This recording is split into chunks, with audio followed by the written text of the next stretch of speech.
araw-araw po yan, dumadaan kami sa pananakot, dumadaan din po sila sa panulungol. No?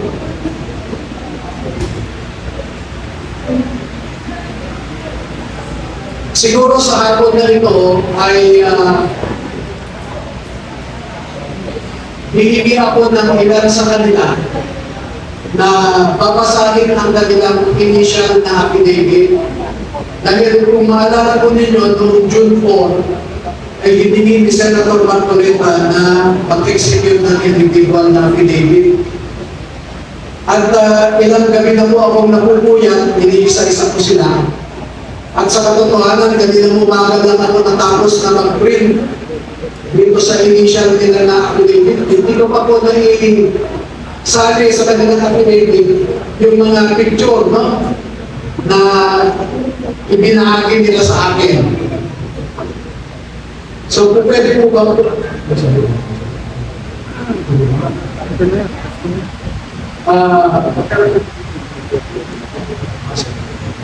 So, apat, o di ba siguro na initial, na magsalita lang para hindi po umapat ang ating. Tuloy na rin pakilala muna yung bagong apat na sumama sa grupo.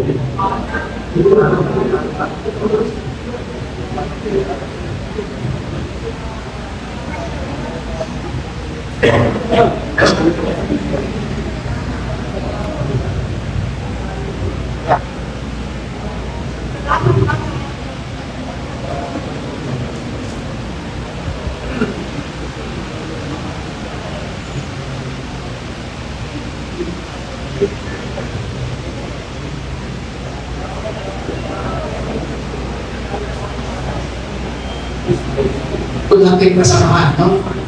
Dahil alam niyo na yung 18 na nauna. So, unahin ko ipakilala sa inyo si former Sergeant Jeron Dandelama.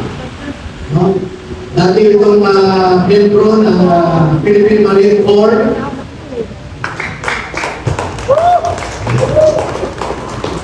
Ito ay honorably discharged. Sabihin na naman nila, dishonorably discharged. Honorably discharged po ito dahil nagkasakit siya. Nagkasakit siya dahil ilang buwan siya na-assign sa Mindanao noon. Sa Tipo-Tipo, sa Albarca, hanggang sa Maluso, sa Lantawan. No? At doon siya nakakuha ng kanyang sakit. Hinilipad siya sa Piluna. At pagkatapos noon ay pinayuhan siya ng kanyang official na pwede siya nagkwentuhan ng gusto. Pero fresh from him ay magkwento siya kung ano yung kanyang naranasan noong empleyado siya ni Santipo. Pero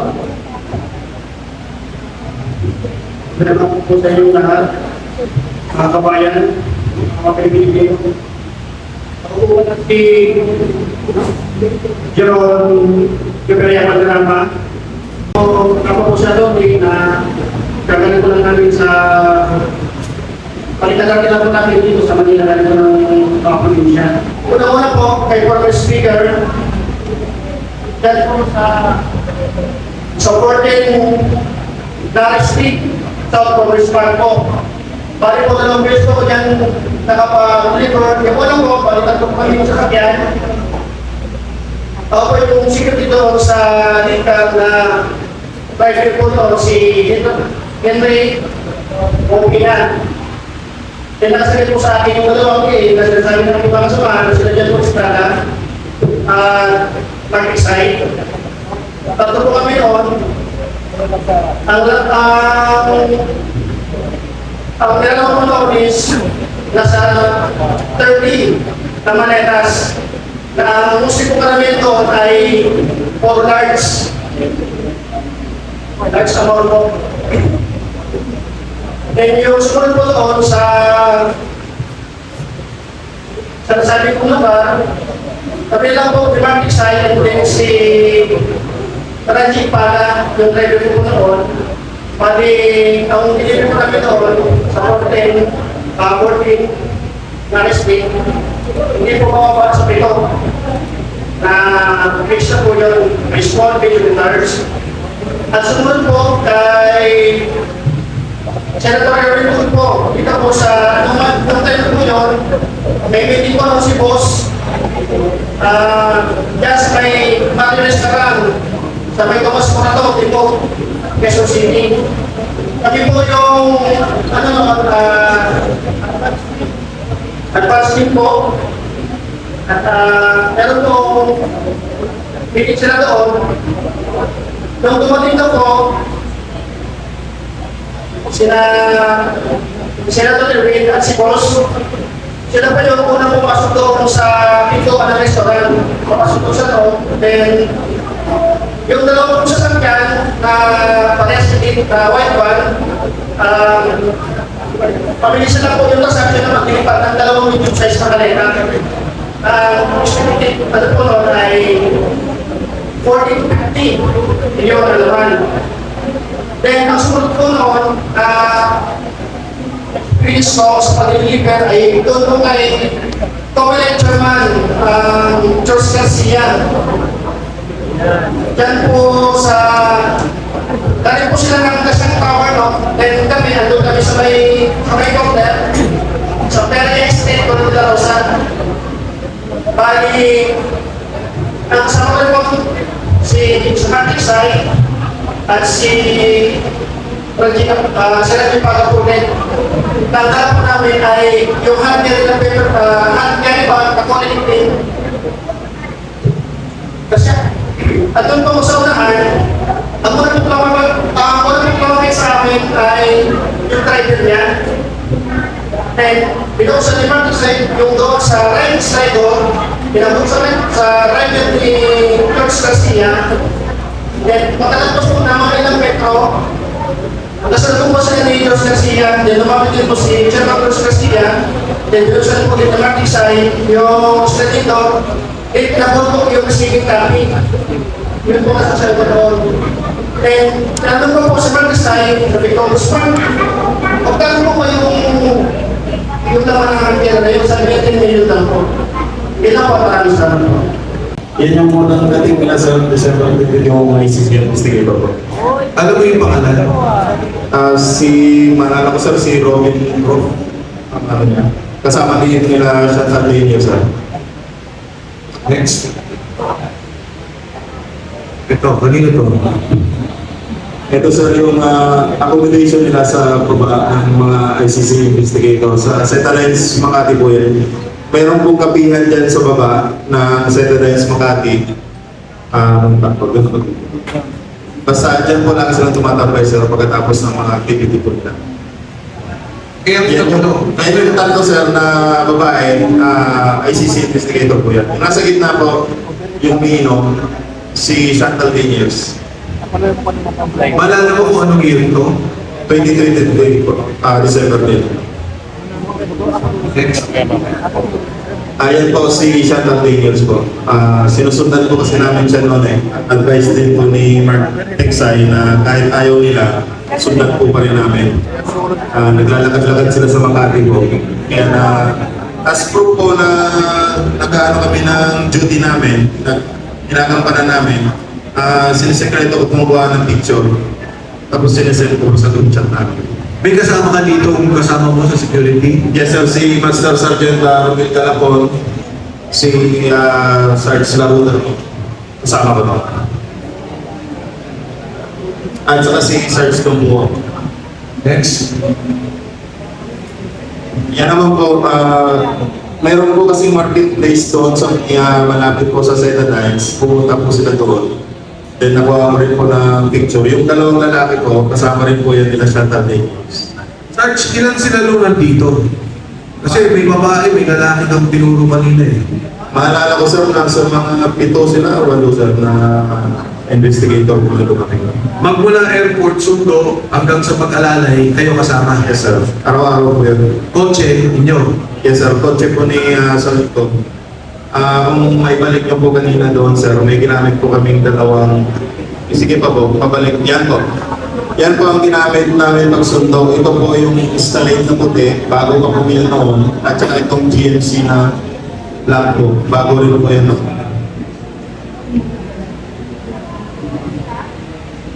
presidential suite po. Diyan po nila ini-interview sir, yung mga witness na pinapadala po ni Senator Trillanes at sila po nag-iimbestiga po. Mga ilang witnesses ang nakita niyo dyan? Marami po yan sir, year ano sir Sige, pwede mong salita. Wala rin naman yun. Year ano na to sir, 2024, pangalawang balik na ito ng ICC. Doon na po yung sunod-sunod araw-araw po yung investigation po nila. May kasama ko po ito magpapatunay po si Sarge Lauder po, si Sarge Tube, si Tanggalan si Sarge Valderrama po. Sige, Sarge, go ahead. Yeah, may man siya. Sir, actually, maraming mga investigator yan. Papalit-palit siya sa every, sir, tapos ng trabaho nila, iba naman ang investigator, papasok. Sa mga tweet, yung una, December, ito 2024 na to. Tapos, dire-diretso. 2024 po, tapos nagtigil naman sila, 2025 naman sila tumating. Na bawat ating mga pito. Yung ICC po is dumadating po 5, tapos papalit-palit na po sila bago iba naman ang grupo na extreme. Ito ang Midas. Hotel ba to ni Salvi nung panahon niya? Yes, sir. Next.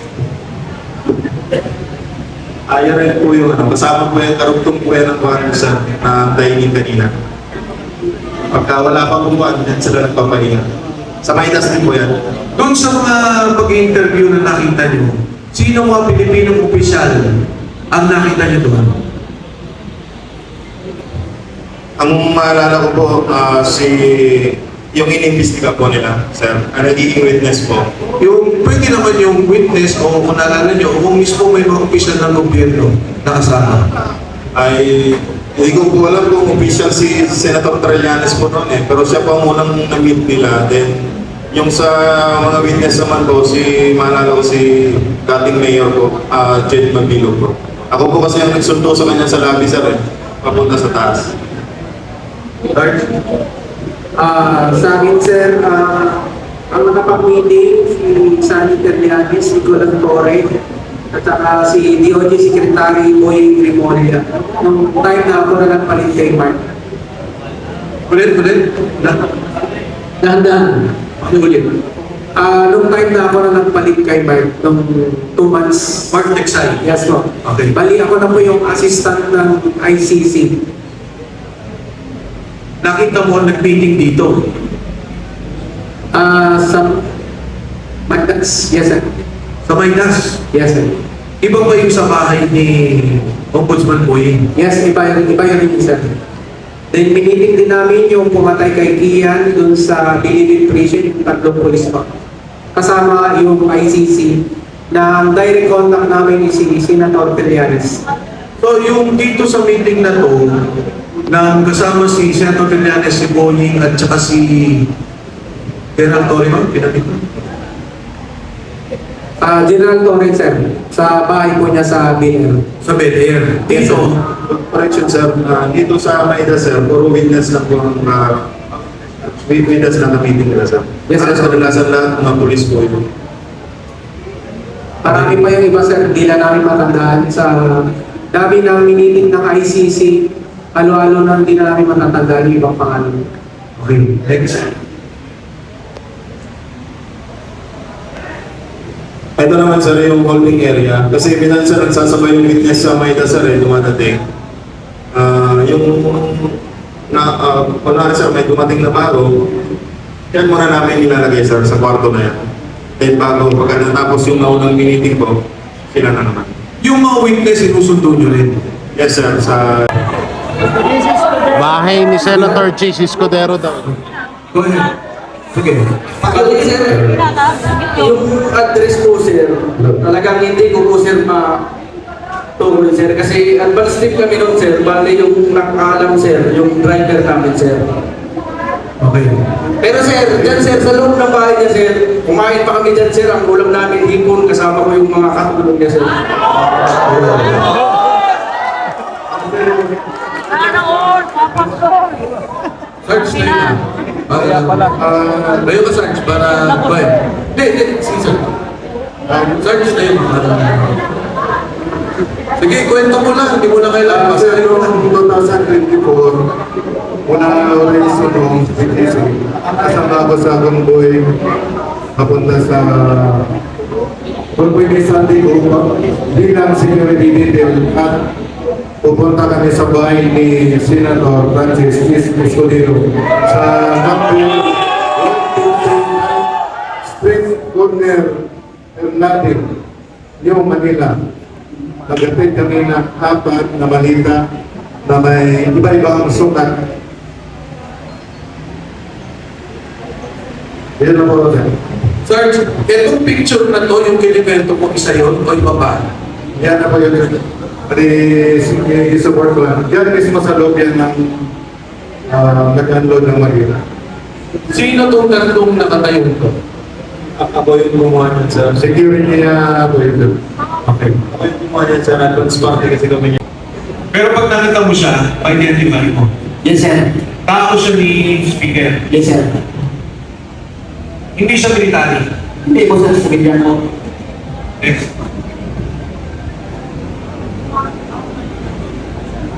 Ano tong picture na to? Kanino to? Ako po nung umayang sa Horizon po sir, sa Shangri-La, sa basement tray po. Yun po yung picture na yan sir ng malita, yun po yung nasa picture po yun. Magkakasama sila. Okay. Maraming nagtatanong sa social media at minsan may accusation pa na paano nyo nalaman na pera ang laman ng maleta? No? Ang sabi nila, baka iba ang laman niya. Maleta lang ang nakita nyo, hindi nyo naman nakita yung laman. Pwede bang sagutin nyo yung ganong mga criticism? Sir, para masagot po yung tanong na yan, doon pa lang sa Russell, sasabihan ka ng executive assistant na tingnan ng malita na yan dahil basura ang laman. So doon pa lang sir, yung tinatawag namin na basura yung pera. At saka minsan po, nakikita rin po namin na bibilang po sila. Dagdag ko lang din, sir. Hindi naman siguro kailangan ng security at saka bulletproof na mga sasakyan kung sa iyo siguro lang ng maleta. Pero dahil sa pera po, kailangan po ng maraming security at saka bulletproof na sasakyan. Okay. Doon sa mga affidavit nyo, maging kay Sergeant Godesa, kinikwento niya yung sa Caliberte. Pwede bang ikwento niyo yung buong proseso ng delivery para lang malinaw? Yung nakakalam nung nagiging buong proseso ng delivery, paano ba yung unang bilangan? Okay, go ahead. Okay, basta kasama ko si Mark at dalawang security. Ngayon si Mark nung nag-isa, Mark, ang mag-isa, tulungan na kita magbilang. Mga na yun sa walang makita. Tapos, sa loob ng delivery, pumasok ako, inulong mo siya ng pagbilang. At sabi ko rin yung pagbilang siya, yung 1M, naka-plastic ko siya, nakakali. Yung pagbilang siya by 1M. Sa isang malita, sir, 40 to 50 ang bilang. Okay. So, sa Valle Verde, ang umpisa, Pinala namin sa bahay ni po sa Valle Verde. Yun na po. Singil lang po ako dahil biglang may mga plate number na sa sakyan ginagamit nila. Meron po pong information, reliable po ito, na yung NTO, pinagbubura na yung record ng mga sasakyan na ginamit nila sa pag-deliver. At kilala ko po kung sino yung nagpasimuno para burahin ang records ng mga sasakyan na ito. Balang araw ay mananagot din siya. ay, natin dun sa picture, no? Yung kanina, pakinggan yan. Ano to? Sabi yan.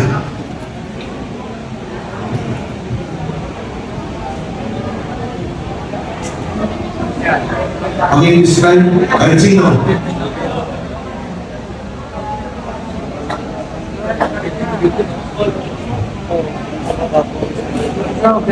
Yan po yung isang parami ko ng pagbibilang ko ng pera sa sa office po ng Sunwest Corporation. Sa itong office na, no? Sa TechLight po, sa may Ay, dito Pali Verde. hindi po sa Ande. Next.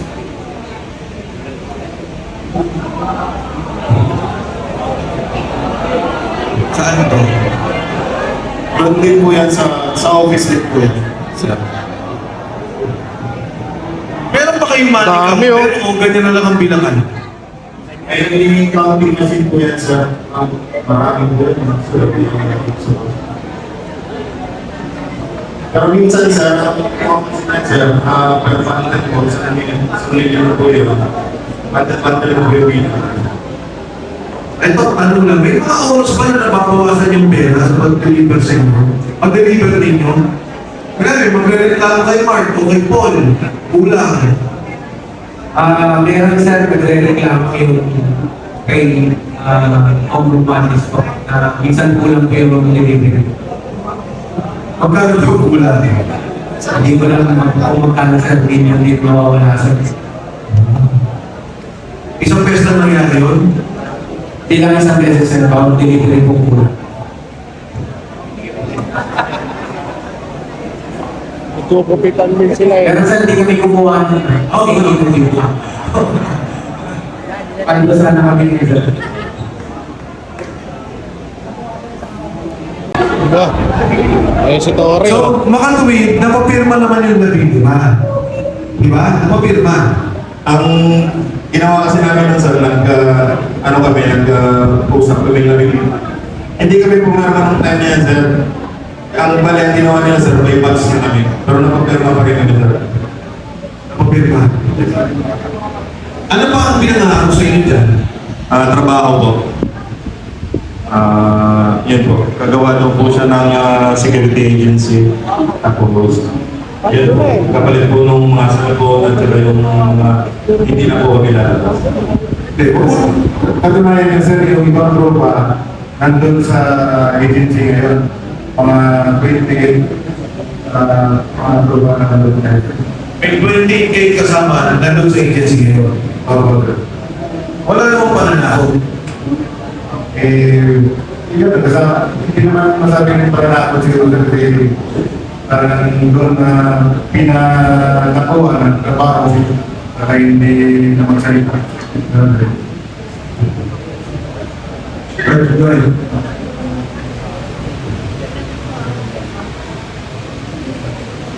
Sir, karagdagan po doon sir, sabi namin po isang sofa sir, kami doon sa cellphone.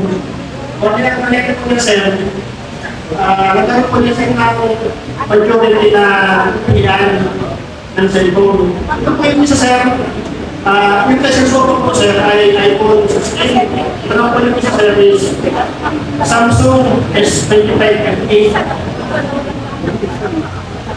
Nung resusyon ko yun, sir, nilas po ito sa Pilipinas ng secretary.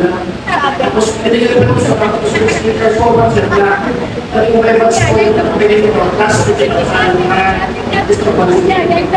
So, ang pinigil ko grocery nila, sir, ay yung hindi yung luma ko, yung bago kong pinigil, sir, na cellphone.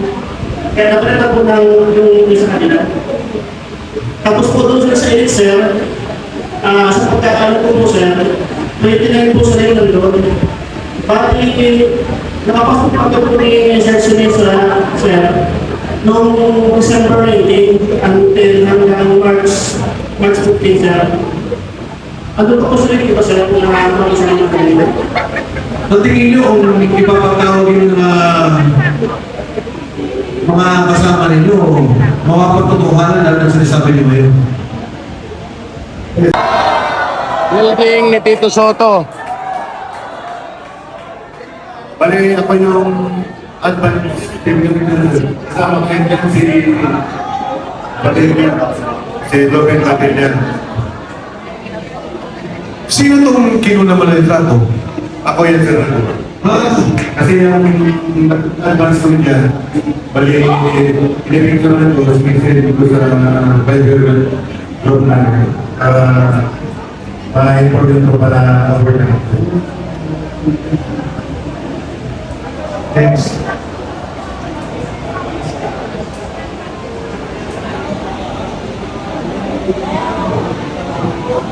Torre.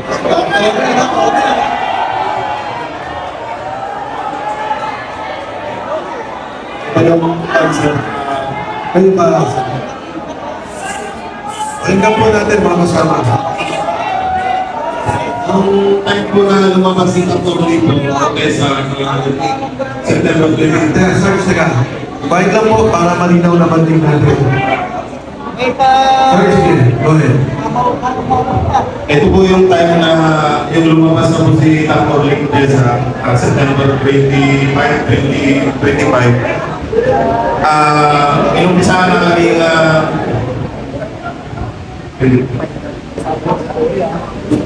Inumpisahan po kaming kausapin ni General Torre po para bigyan po ng mga offer ko, katulad po ng cellphone ko, ito po yung cellphone na nakuha ko. Tapos binigyan rin po kami ng 50,000 po para papalit po doon sa affidavit na mapapatunay po na papasinungaling na namin yung napahayag po ni Dr. Lito. Bali yung 50,000 bayad po sa amin for insurance fee po ang sinasabi nila. Yan po. Yan po yung patunay na pumunta po kami sa Raffles doon po sa office niya. Sa Raffles, Akin po. office ni General. Thank you, Bernie. So, may tanong lang ako, no? Sa inyo lahat, sino ang nag-deliver kay Speaker Martin Romualdez? Lahat?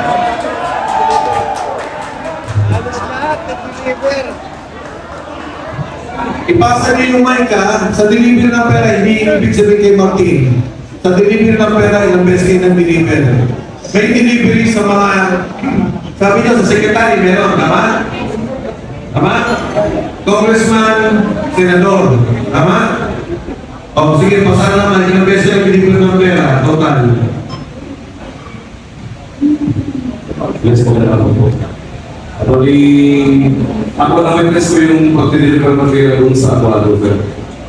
Ilan yung speaker sa lahat? Sa lahat, bali... Congressman Sandro Marcos po, anak po ni President Roque.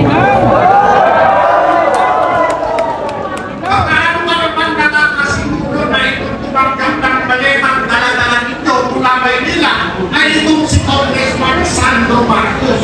Sir, may picture po kami ni Kong Sandro po. Manila, kung sa sinasabing delivery, nakilang ulit kayong nagdala ng pera. Isang beses na po kami nagdala ng pera sa Panginoon. Sa bahay niya, sa Ilocos. Yes. Di ba naman sa Ilocos, saan pa? Kung meron pa? Yun na po sir, sa iba-ibang kasama po si Brother ng ating sila. Maliban sa iyo, sino-sino pa ang nagkaroon ng pagkakataon na nautusan ni Congressman Saldico na magdala ng baletang naglalaman ng pera dito kay Bongbong Marcos? Pakitaas ang kamay.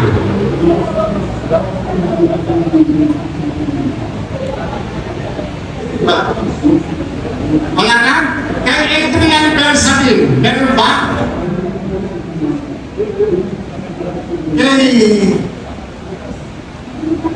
Hindi sa Marcos. Ganun ba? Wala. Doon sa executive secretary. Wala ko ako. Kanino? Ako na, sabi ko sa bigay ko Kay Secretary Manny Buloan. Ano ang kaugnayan ni Secretary Manny Buloan dito sa sinasabi ko?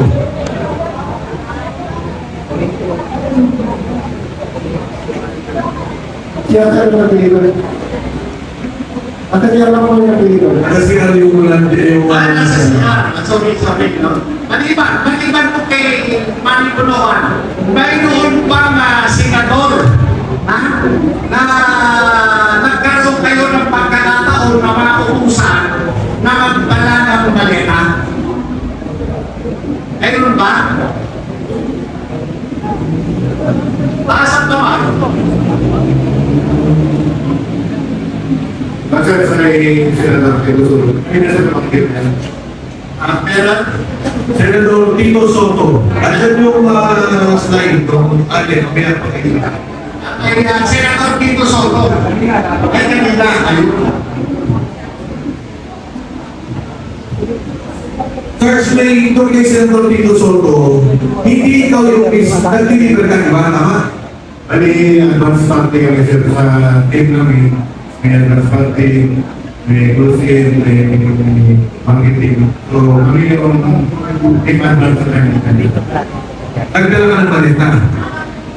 Bali, kami yung muna sa building ng senior. Kaya pagdating ng punto ni Boss Alay ko, ako nag-get sa basement.